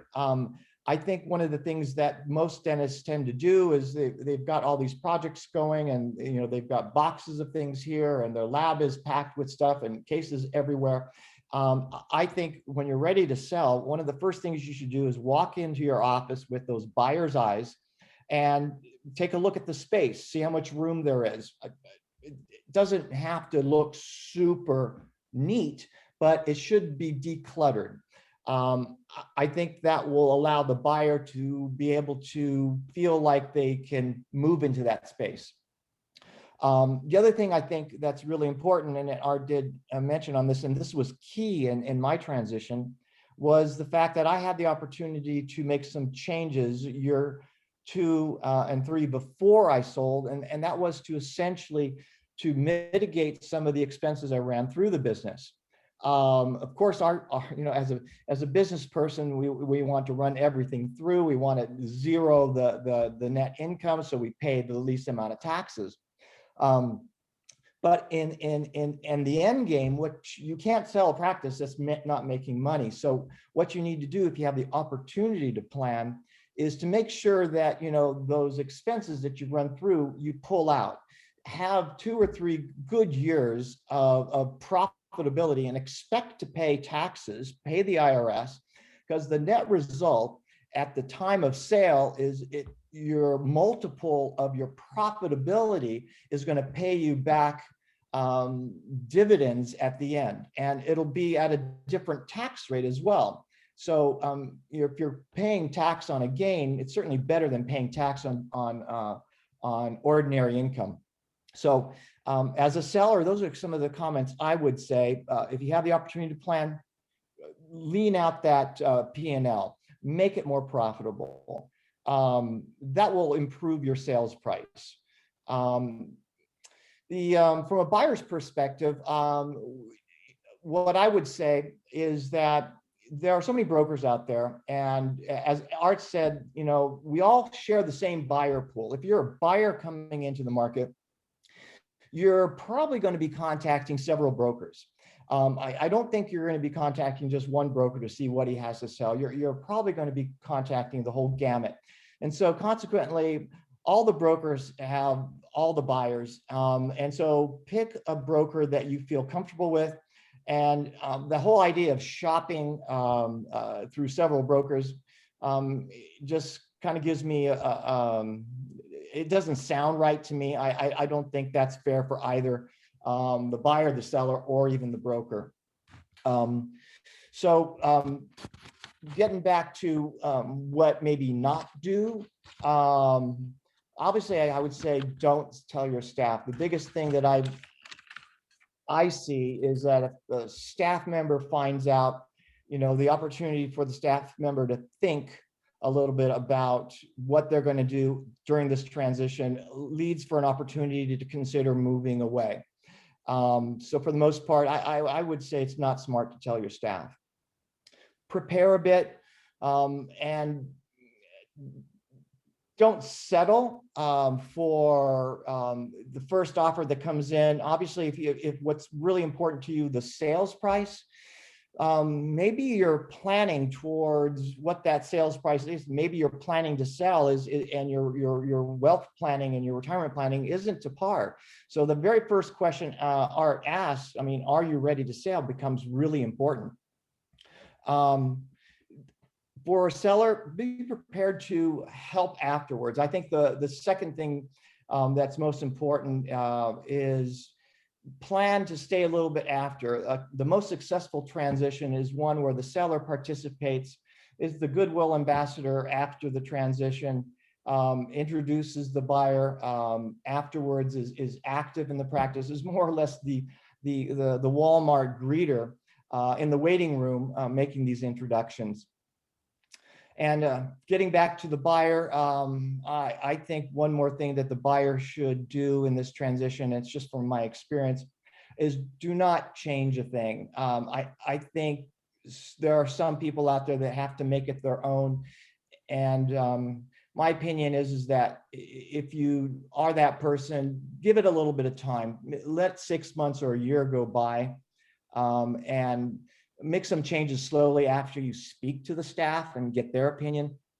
But for the most part, I mean, if you've got a profitable practice that's being transferred to you, and the seller is there in good faith to transition it to you, don't change a thing. Just change the business card, change the name, keep on operating at the same pace. I think you're going to have staff that accept you with open arms, and for the most part, the opportunity for success is certainly there. Someone asked about bells and whistles, about should a practice be reduced based on the absence of CBTs, or digital radiographs or electric handpieces. To me, I think, and I have to mirror what Art said, the value in a practice is all in its opportunity to provide profit and the amount of goodwill that comes with it. So for the most part, you know, the bells and whistles can be changed. Those are small things that are details that you can add. If there's profit, adding a couple hand pieces and putting in digital radiography is a non-issue. So does it affect the price? Well, to some degree, but it's not the biggest contributor. So I wouldn't get stuck on some of the things that the practice may not have, because you got to think about the seller. The seller is someone probably in my age, and they came out of putting you know, entries into charts, and they were more analog in their dental philosophy and theory. So for the most part, you know, some of the practices that are going to come on the market don't have all these bells and whistles. Art, that's kind of what I wanted to present. You know, obviously there's emotional and behavioral things that occur when you transition and sell your practice. You know, that's a whole different story. Sellers, be prepared for some emotional ups and downs. I mean, you're giving up your baby, your second home. You're no longer king of that castle, and you're going to be finding somebody to transition it to. So be prepared for some emotions. That was probably the most challenging thing for me, is saying goodbye to my patients, because there's strong ties there. The one, Bogdan, that's great. Thank you so much. And you can stay on for a minute here. But so one of the things, doctors, that I tell the sellers to do. Now, you can't do it this year. There will not be a CDA North or South this year. They're hopeful to have it next year. What that's going to look like in 2022, nobody knows. But if you have an opportunity, whether it's a virtual convention or a real convention, and you're a year or two away, walk around a dental convention and don't look at impression material. Don't look at equipment. Look at every single booth and say, is there a job in the dental profession, the dental industry, which is about $130 billion industry? that I can do as a second career. Dr. Madurowicz, what did your second career end up being? That's a Well, I'm trick here question. with you. Yeah, And exactly. for the most So- part, I'm pleased about that because it provided me a venue to interact with my colleagues and peers. So it's a good second Exactly. career. We have doctors that they work for insurance companies. We have doctors that work for dental labs. We have doctors that go into consulting, specialty consulting. We have doctors that work for banks. There's all kinds of things you can do, but don't wait till the day that you're ready to pop and you're ready to sell and then go, oh no, now what am I going to do? Think about what you're going to do afterwards. And we find that people that continue to work some live longer, healthier lives. The statistics show that. I'm not saying that that's for everybody, but if you want to work back and you've got a practice that's doing 900, get it to 1.5 million so that there's enough production there that you can work back a couple of days a week. If you want to sell, finish out your last 10 cases, put the crowns in and be done. That's how a lot of them do that. There's a lot of psychology involved, but Bogdan made a really good point about sellers, think if you were a buyer coming in with everything that young people have, think of it as like your children are coming in to buy your business, what's on their minds? And that's what you really need to do. That was really great information, Bogdan. And I wanted you to hear it from someone who's gone through it and who knows sellers, what you're thinking and stuff. And you certainly can give, if any of you are looking at selling your practices, whether you choose to work with us or anybody else, Bogdan, I'm sure you would be more than happy to just have a conversation like, okay, well, psychologically, I'm having problems with this. Help me here, right? You'd be happy to help somebody. I'd be happy to do that. I've gone through it. So I think I should be a good sounding board for those kinds of questions. Let's move on, guys. Next slide, Amanda. All right, your office lease. So if you don't take anything from this course, other than this, take this, all right? Make sure that within 3 to 5 years that you have a dental specific attorney review your lease. Let me tell you a war story. If you go to sell your practice, folks, and you have 3 months left on your lease, or you have 1.5 years on your lease, the lenders will not lend money to a buyer unless there is at least 5 years on the lease. So the closer you are to the end of your lease, the more leverage your landlord has. Now, no disrespect is intended to anybody who is on this webinar who is a landlord, but landlords who rent to dentists are evil human beings. And I have no problem saying that because I will tell you my one war story. We have a doctor who sold his practice about 10 years ago in South Orange County. He had a great practice. He wanted to move back to the Midwest, and that's what he wanted to do. We got a buyer. It was a great buyer. The problem was that he never spent money with an attorney looking at his lease, either when he signed it originally or a couple of years before he was going to sell. What happened? The landlord refused to assign the lease and refused any of the changes. It was a horrible, horrible lease. He finally agreed to do it, and I delivered the check on the date of closing to the landlord. They had started wanting $100,000 to transfer the lease. We got them to settle for $50,000. And I walked into the landlord's office and I said, "You are evil." And they just smiled at me. So folks, make sure the only thing that could blow up your sale in most cases is the lease. Okay. Recapture clauses. If you have a clause in your lease that says that if you go to sell it, the landlord can choose to recapture the space because they may not want a dental office. They might say, you know what? You're the only dentist on that floor. Everything else is owned by the medical practice on the floor, and they want your suite and they want to expand, and they'll pay us 50% more rent. If there's a recapture clause, you can't sell your practice because the landlord will say, we're not using this as a dental office anymore. We're using it as a medical office or a retail center, whatever it is. Assumption clauses. We had a practice in Northern California that we sold where the seller says to me, oh, Art, don't worry, no problem. Landlord, the landlord used to babysit me when I was a kid. The landlord used to babysit me as a kid. It'll be no problem. Don't worry about it. Okay, right? So what happened? The landlord made us go back to 1980 because the lease said that the buyer had to have at least as good of a net worth that the seller had when he bought his practice. And it turned out that we had to turn money over to the landlord to get that transferred. So you just got to be really careful. There are clauses in leases that might allow a landlord to receive a portion of your practice sales proceeds. The bottom line is have a dental specific attorney look at your lease before you even think about selling it. And if you've got 2 or 3 years left and that's it, maybe you go to the landlord and you put another 5-year option or 2 5-year options. And maybe you make the assumption clauses, the assignments personal, not be personal. One thing that happens in a lease is if you have a lease, you think you're okay. You have 2 years left on your lease and 2 5-year options that can be exercised.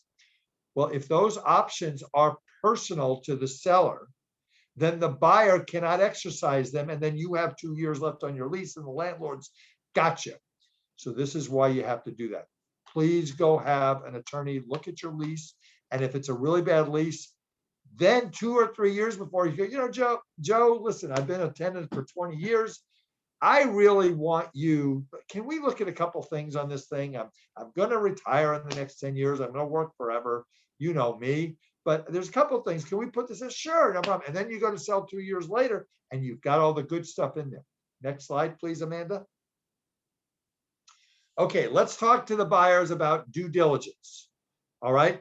We've got due diligence that we do on accounting records. Our CPA firm, Eide, does accounting due diligence. My partner, Pam Chamberlain, my big joke with her is that she's pissed off every broker in Southern California because the brokers want to sell practices and she digs into the details.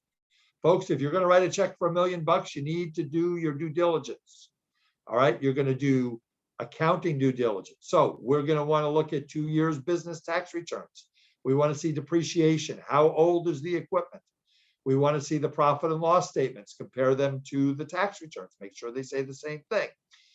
There is a thing called a general ledger that you can look at. The general ledger is a listing of every single account on your profit and loss statement with all the detail. I want to see what's in travel. I want to see what's in advertising and marketing. Who are we paying? Are we doing $50,000 a year for pay-per-click marketing? I need to see that. I want to see bank statements for deposit verification. We have had, Pam and I together have done over 1,000 financial due diligence engagements over 30 years in the practice sale, in the CPA world. And we have seen where we had one, I'll never forget this one. She brought it into me. She says, Art, you're never going to believe what I'm about to tell you. The seller was putting money in the last year of the practice, even deposits, $9,000, $4,000, $5,000, to beef up the collections and to make it look like the collections were much higher than they were. Okay. Sellers, we run in this world on honesty, integrity, and transparency. If you are doing that, you're asking for trouble. If you are not reporting all of your cash, okay? If you're not reporting all of your cash, that's not good. That's, the IRS doesn't like that. And you can't say to the buyer, well, I did 800,000 last year, but the deposits are 650, the other 150 is cash. So I'm going to base this on 800. No, it doesn't work that way. You get to sell a practice that does 650 because that's what's on the tax returns. Okay. Next slide, please. We're going to look at payroll reports. We want to see who's on the payroll. Is grandma on the payroll? Are your children on the payroll? 2 years of monthly production collection reports. I want to compare the production and I want to compare the collections for the Dentrex, Eagle Soft, Open Dental, Soft Dent reports I want to compare those to the profit and loss statement, to the tax return. We got to make sure that they all seem to match up. I want to see accounts receivables, including credit balances. Buyers, if you see a lot of credit balances on the receivables, don't close. Those need to be handled and taken care of properly. You want to see a fee schedule, okay? And a broker summary. Let me just quickly address Delta Premier. Many of the sellers out there are Delta Premier providers only. Delta Premier pays sellers regardless of whether the patient is a Delta Premier patient or a Delta PPO patient. Delta Dental of California has not, to my knowledge, sold a Premier policy to anyone in the last 5 to 7 years. They would love to. It's a very profitable product, but nobody will buy it. So 95+% of the patients in most practices who have Delta insurance have Delta PPO. So if it's a Premier provider, they're getting 85 to 95% of their UCR fees. What Delta has done in California is they require, if a buyer buys the practice and they buy the assets of the practice, that they now must sign up with the PPO, which means you're looking at an immediate 20 to 30% reduction in fees. So if 30% of the practice is Delta, and you're going to take a 30% reduction in fees, that's a net of 9% off the top. So if the practice was doing $1 million, you can assume it might do 910,000. Is the value going to go down because of that? It is not. Do not go to the seller or the broker and say, well, because you have Delta, they don't care. Practices are not being sold that way. Sorry, folks, I wish it were true, but it's not. So, but you need to be aware of it. We had a dentist who bought a practice years ago, came to us and said, Art, we have 70% Delta and the average reimbursement is 40%. What do? I said, you must go out of network. I'll lose my practice. Well, you want to keep putting 15, 20,000 a month in to keep the thing going? Be my guest. They dropped Delta. They went out of network. They kept 75% of the patients. And this doctor quadrupled their income in 18 months. Next slide, please. So what's going on in the practice? What does a due diligence by a CPA going to tell you? Whether you use us or you use another CPA that does this work, this is what they're looking at. Are their family members working? Do you have a practice where the doctor's spouse is the front office person and now they're going to leave? Okay. We had one that we sold where the doctor's spouse was the front office. And this doctor's spouse said, I'm not working more than a week afterwards. And I said, you're insane. You're going to blow this up. The doctor said, you're going to blow this up. Spouse didn't care. We worked around that, but we got that done. So if you are going to sell and your husband or wife is the main front office person, you might consider bringing someone in 3 or 6 months before and get them trained up. Because what if you leave? First of all, you've got a lot of the goodwill as the doctor's spouse. And second of all, a new person has got to learn. So that's something we look at. Has there been an associate there for over a year? Well, if there's been an associate there for a while, in California, as you learned in last month's webinar, you cannot enforce generally a covenant not to compete. That associate, if they've been there 10 years and they've got $500,000 of revenue, and you sell the practice not to them, to somebody else, and they don't like them, they can go down the street and take those patients if they do it legally. Look at the hygiene department. Look at the seller's website. Read their reviews. I mean, you don't want to buy a practice where the seller is a bad dentist. Not going to happen a lot, but you need to look at that. Do they have other locations? If you have a seller, look it up. If they have a location, I'll use Los Angeles. If they have a location in Torrance and they have a location in Harbor City, or if they have a location in Huntington Beach and Seal Beach, that's pretty close to each other. I would be worried that that seller could have patients go from your location that you're selling elsewhere. Does that seller work in any other offices? We're looking for other sources of income that are part of the gross receipts. We have to ask that. So if the practice does 500,000, but included in that is 100,000 of associate income that seller is going to keep when they sell, we have to take that off. These are the questions a good dental CPA asks. Next slide. Next slide, Amanda. Thank you. Be sure the dental lender receives the same information as the consultant and the management consultant and the CPA.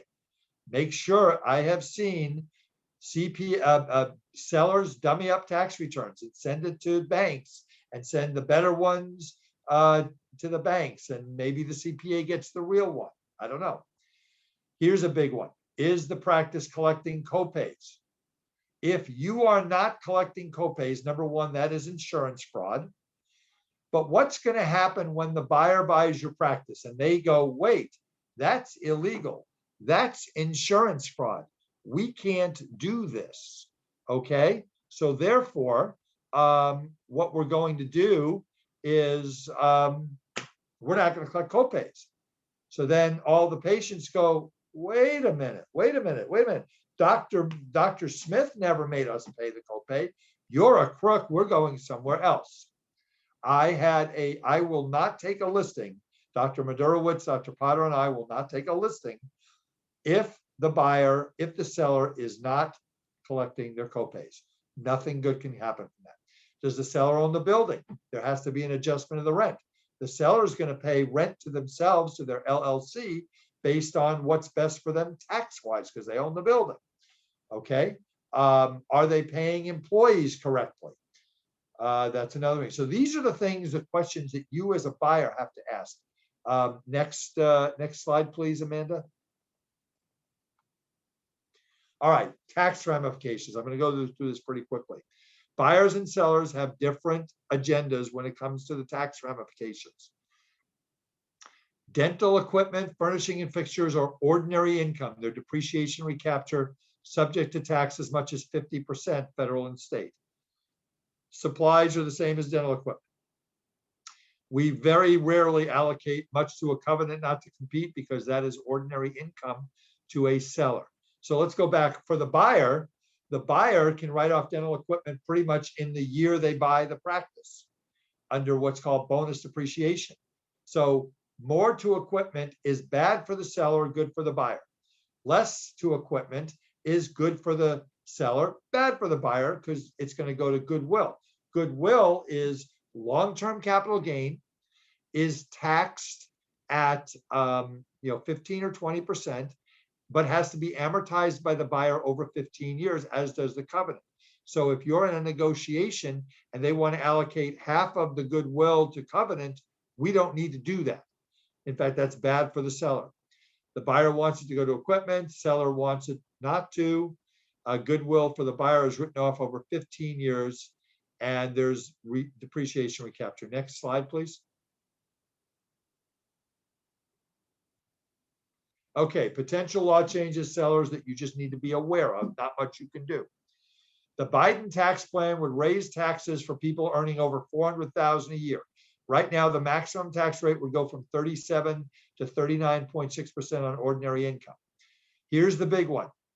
Under the Biden tax plan, remember, it's got to get through Congress, folks. It is not law. It's got to get past Congress. Mr. Biden, if he gets all 50 Democrats in the Senate on board, he can pass what he wants, because the tiebreaker vote is Vice President Harris, as we all know. Okay. And that's not a political comment. That's a fact.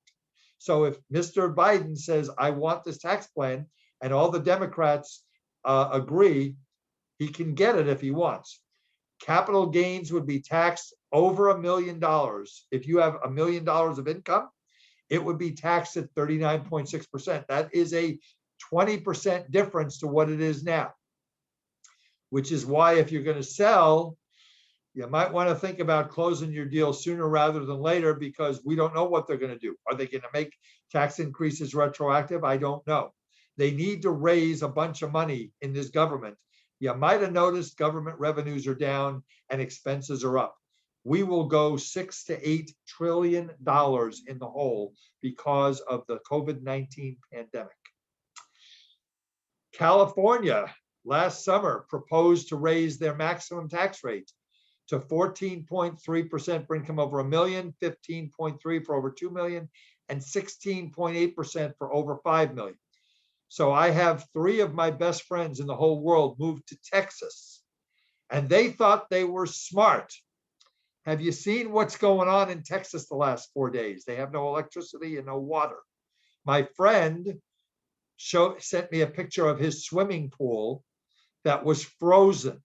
I said, if the Dallas Stars can't get electricity to freeze the ice in the American Airlines Arena in Dallas, you might consider inviting them to play hockey on your swimming pool. I was being facetious.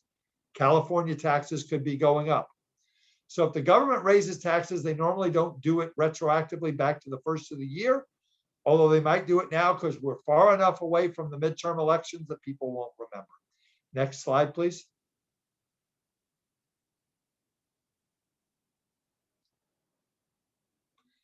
Okay, C corporation versus S corporation. If you're a buyer, you should incorporate. Most attorneys will tell you that.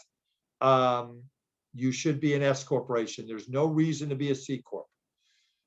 When you do the allocation of the purchase price, you want to allocate a large if you're a seller and you're an S corporation, and especially if you're a C corporation. If you're a C corporation and you sell your practice for $1 million and you put all the goodwill in the corporation, you will be subject to double tax on that goodwill. That's a disadvantage of a C corp. So there's a court case called the Norwalk case, which was actually a bunch of CPAs who sold their CPA practice and took the position that the goodwill wasn't really in the it wasn't in the corporation. It was owned personally by Art Wiederman's CPA. And the court said, yes, it is. Because if you look at goodwill, Apple owns the goodwill of Apple, not all of the millions and millions of shareholders of Apple. Same with Google, same with Amazon. It's owned by the corporation. The name Apple, the name Amazon, the name Microsoft, that's the goodwill in the corporation. But for Art Wiederman CPA, for Bogdan Modorowitz, DDS, the goodwill is really with us as individuals. Our corporation is a shell. So by selling it, the goodwill personally, we avoid 1.5% California corporate S corporation tax, and we avoid double tax if we're C corp. Brokers should never, and attorneys should never get involved in the allocation of a purchase price. Leave it to the CPAs, and we CPAs will never kill a deal over an allocation. The normal allocation is 15 to 25% of the price. So if it's $1 million practice, $150,000 to $250,000 will be allocated to equipment and supplies, furnishings, and the balance will go to goodwill and maybe $5,000 to a covenant. Next slide, please, Amanda. We're getting towards the end here. Here's a typical allocation on a price of $600,000. So we'll see equipment and furnishings at $150,000. That's 25%. Supplies at $10,000, covenant $10,000, the rest of goodwill. So that's pretty much how it works. Again, I never blow up a sale over an allocation. You do not have to pay sales tax on the sale of a dental practice in California. It is considered an occasional sale. So if you have a buyer who's saying, or a seller that's saying you have to pay sales tax, you don't have to do that. Next slide, please. All right, so I am not going to make it to this part because it's 8:03. I'm on selling your practice and working back as an associate. We just don't have enough time, and I tried to get in as much as I can. The bottom line of that, I'll make a couple of comments on this. You need a practice that's doing 1.3 million. I've run the numbers 55 ways west of Sunday. And if you don't have a practice that's doing at least 1.3 million, there's not enough money in there for you, the seller, to sell your practice and work back as an associate. Amanda, let's go to the next slide. Let me just see what I've got here, because I might want to just touch on things for a minute here. And again, you guys can give me a call and I'll be happy to ask you. So yeah, let's go to the next slide, Amanda. Remember, when you're selling part of your practice to an associate, you're getting a lump sum of money and you're giving up part of your income stream. I can't tell you how many times I get a seller that says, okay, I want to sell a quarter of my practice for $350,000, but I don't want to take a pay cut. It doesn't work that way. Why would someone give you $350,000 if they're not going to get more profit? They got to pay their loan off. Okay. So we get the associate to build the practice. There's enough for both of you. Next slide. Again, I don't have enough time to cover all this. I wish this were a 4-hour webinar, but I only have 2, and we got to most of the good points. Next slide. So in this case, I'll just go through quick. 1,600 square feet, 1.4 million, 1,100,000 was produced by senior doctor, 300,000 hygiene, profit of 400, sellers getting burned out. They want to spend more time with family. Next slide. So we do a 1 to 3 year associateship. Associate doctor buys 25% of the senior doctor's practice at a value of 80%. So it's 280,000 for a quarter. We split profits based on production. Next slide, please. So before the sale, it did 1.4, profit of 400. The senior doctor was making 280. The associate was getting a fee of 120 as an associate. If we can bump this thing up to 1,680,000, the profit goes to 600,000, and the senior doctor wins, and the buying doctor, the buyer wins, and the associate doctor wins, and everybody's happy. Again, this is a 2-hour conversation. Next slide, please. But these are the types of things that we look at.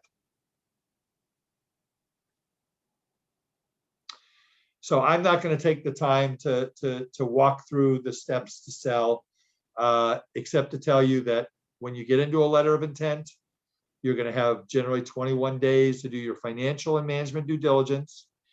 Don't hire your lawyer and don't go to the landlord until you have the buyers kick the tires and they're happy with what's going on in the practice.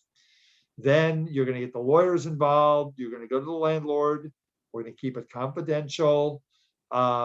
Next slide, please. You know, some sellers don't tell the dental team till the sale is closed. That's a decision you have to make. Credit balances should be clear on the closing date. I like to have the seller write a check to the buyer for the credit balances so that the buyer doesn't lose those patients, because if you send the seller's patients their credit balances, they're going to think you've gone out of business. They'll find another dentist. We have been using escrows more and more. I just think it's a good idea. It keeps everything straight. It does the prorations. It does the lien searches. You should use an escrow. Next slide.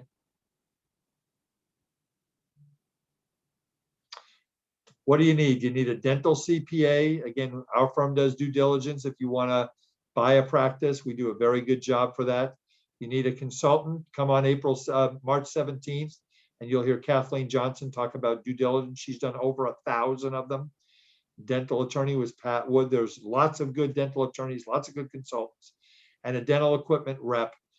Don't go to your Patterson or Shine person because they're going to tell everybody in town that you're for sale. Go to an outside person. Next slide, please. I think that might be it. I'm not going to get into incorporate or not. All of you should probably incorporate, is all I can tell you. Amanda, can we go back to put our names up on the slides here at the beginning? So that's about what I've got for tonight. I really hope this was helpful for you. Folks, this is not going to be the most fun 60 to 150 days of your life, depending on how. Let's go to the right there.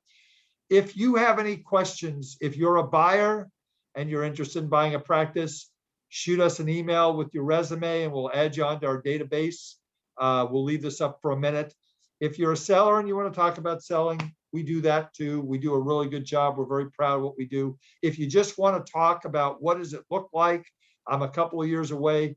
We can certainly do a phone call on that. If you need due diligence done, we do that too. Do make sure that you stay tuned next month. So next month we have Kathleen Johnson on March 17th is going to talk about the management side of due diligence as the third part of this series, as well as we're also going to have on March 10th the PPP ERTC discussion. Bogdan, do you have any final words of wisdom? I just want to say thank you for bringing me along here, Art. You're a consummate pro, and I appreciate everything that you've taught me, and I know you're just a wealth of knowledge. If there's anything on the dental end of it where you may not be as proficient, I'm here as you are. Phone numbers down there. I'm happy to talk with anybody about the dental aspect of a transition. All right, folks, it's a couple minutes after 8. I want to thank you for the honor and the privilege of your time.